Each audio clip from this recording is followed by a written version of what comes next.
खुलुमबाय नोंथांमोनखौ बयखौ बरायबाय। दिनै 25 फेब्रुवारि 2023 बाराय जाबाय सुनिबार। फैदो दिननि खौरांफोरखौ बेखेवनोसै। मुम्बाइआव सासे पुलिस कनस्टेबलआ गावनि डिउटियाव थानाय समाव गावनि सार्भिसनि पिस्तलजों गावनि जिउखौ गावनो फोजोबदों आरो बिथाङा बे जाथायखौ बायकुला हिनजावसाफोरनि जोबथेसालिनि बायजोआव खालामदों आरो बिथाङा बे जेलावनो डिउटि मावोमोन। थैनाय पुलिस कनस्टेबलनि मुङा जाबाय श्याम। नाथाय बिथाङा बे जाथायखौ मानो खालामखो, सोरनि थाखाय खालामखो, बेखौ दासिमाव गुमुर मोनथ'नाय जायाखै। दा बे जाथायनि सायाव नायबिजिरनाया सोलिगासिनो दङ। लोगोसे बिथां नखरनि मानसिफोराबो जेबो बुंनो हायाखै। उदालगुरि डिस्ट्रिक्टआव सासे बर' सुबुङा पुलिसजों गावथारजानाय जाथायाव मोनसे गोदान महर ओंखारदों। पुलिसजों गावथारजानाय सुबुङा केनाराम बर' नङा। पुलिसआ सिनायाबालासिनो मानसिखौ गावथारलाबायनानै केनाराम बर' होननानै फोरमायदों। उदालगुरि डिस्ट्रिक्टनि सिङाव थानाय दैफां ओनसोलाव पुलिसआ गावथारनाय जाथायाव गोदान महरा ओंखारबोदों। सिखावनि दायाव इनकाउन्टार खालामजानाया केनाराम बर' नङा, डिम्बेश्वर मुसाहारिसो होननानै डिम्बेश्वर मुसाहारि बिथांनि अनजालि बिसिया गाबै गाबै फोरमायदों। जानायाथ' दाख्लै बिस्थिबार खालि जोङो न'निफ्राय ओंखारलांदों। ओमफ्राय अबाव फिसाजो माहानोबो बिहामजो माहानो आंथ' हाबायाव दङमोन।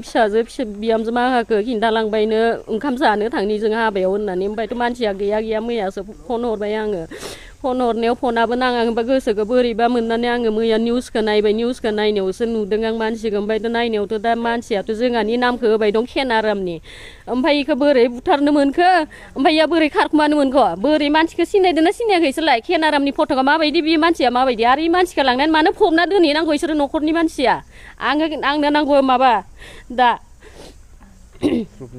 आंनो प्रुफबो नांगौ आरो मानि थाखाय लांनानै दोनो बिदि खालामखो इसोर मानसिखौ फबैनांगौ मानो मानांगौ, थानानिफ्राय मानो हरनांगौ इदि। मानसिखौ सिनायदोंना सिनायाखै, सोर असिमोन इयो, सिनायनायना सिनायो इयो मानसिनि महरखौ। थैनाय मानसिया माबायदि, केनानि महरा माबायदि नुदोंना नुवाखै इयो, माबोरै लांनानै हरदि हलाव लांनानै थानानिफ्राय लांनानै मानसिखौ फबैनो मोननांगौ।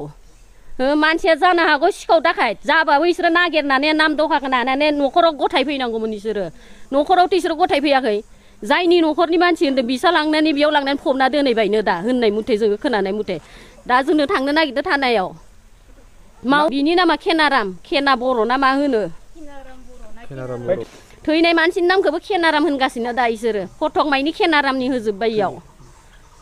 ओमफ्राय दा थैनायाथ' जोंहानि डिम्बेश्वर मुसाहारि, ओरैनो गब्ला होनो।